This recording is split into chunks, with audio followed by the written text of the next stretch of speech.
বাংলাদেশের ৫৫তম পাবলিক বিশ্ববিদ্যালয় হিসেবে যাত্রা শুরু করলো বগুড়া বিজ্ঞান ও প্রযুক্তি বিশ্ববিদ্যালয়। এখন অনেকের মনে প্রশ্ন আসতে পারে, বগুড়া বিজ্ঞান ও প্রযুক্তি বিশ্ববিদ্যালয় কোথায় স্থাপিত হবে।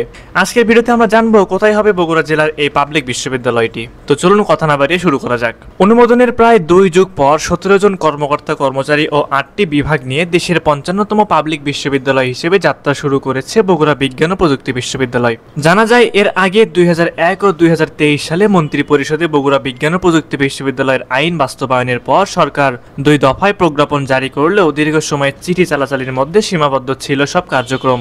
সর্বশেষ গত ৩ জুন শিক্ষা মন্ত্রণালয়ের মাধ্যমিক ও উচ্চ শিক্ষা বিভাগের এক বিজ্ঞপ্তিতে রাজশাহী বিশ্ববিদ্যালয়ের রসায়ন বিভাগের অধ্যাপক কুদরত-ই-জাহানকে বিশ্ববিদ্যালয়টির উপাচার্য হিসেবে নিয়োগ দেওয়া হয়। এরপরই আলোর মুখ দেখতে শুরু করে বিশ্ববিদ্যালয়টি। এরই মধ্যে নতুন উপাচার্য যোগদানও করেছেন।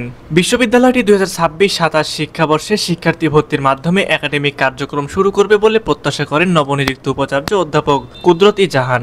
এ বিষয়ে বগুড়া জেলা প্রশাসক হোসনা আফরোজা বলেন, বগুড়ার মানুষ শিক্ষিত, সংস্কৃতিমনা এবং বিজ্ঞানমুখী। বগুড়া বিজ্ঞান ও প্রযুক্তি বিশ্ববিদ্যালয়ে উপাচার্য নিয়োগের মাধ্যমে বগুড়াবাসীর দীর্ঘদিনের প্রাণের দাবি।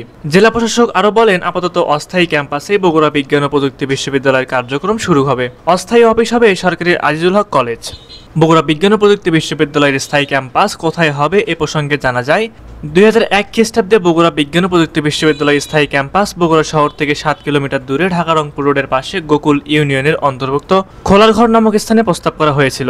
পরবর্তী সময়ে বগুড়া জেলা প্রশাসনের পক্ষ থেকে সদর উপজেলার নুর-ইলের বিল এলাকায় বিশ্ববিদ্যালয়ের স্থায়ী ক্যাম্পাস স্থাপনের প্রস্তাব করা হয়। সে সময় একাধিক মন্ত্রী বিশ্ববিদ্যালয়ের ক্যাম্পাস চূড়ান্ত করতে প্রস্তাবিত জায়গা পরিদর্শনও করেছিলেন, তবে এরপর আর কোনো কার্যক্রম এগোয়নি। এছাড়াও বেশিরভাগ সাধারণ মানুষের চাওয়া বগুড়া বিজ্ঞান ও প্রযুক্তি বিশ্ববিদ্যালয়ের জন্য দ্বিতীয় বাইপাস সাবগ্রাম এলাকায় স্থান নির্ধারণ করা হোক। এ বিষয়ে বগুড়া জেলা প্রশাসক হোসনা আফরোজা বলেন, বিশ্ববিদ্যালয়ের স্থায়ী ক্যাম্পাস কোথায় স্থাপিত হবে তা এখনো চূড়ান্ত হয়নি, ফলে ভূমি অধিগ্রহণ কার্যক্রম শুরু করা যায়নি।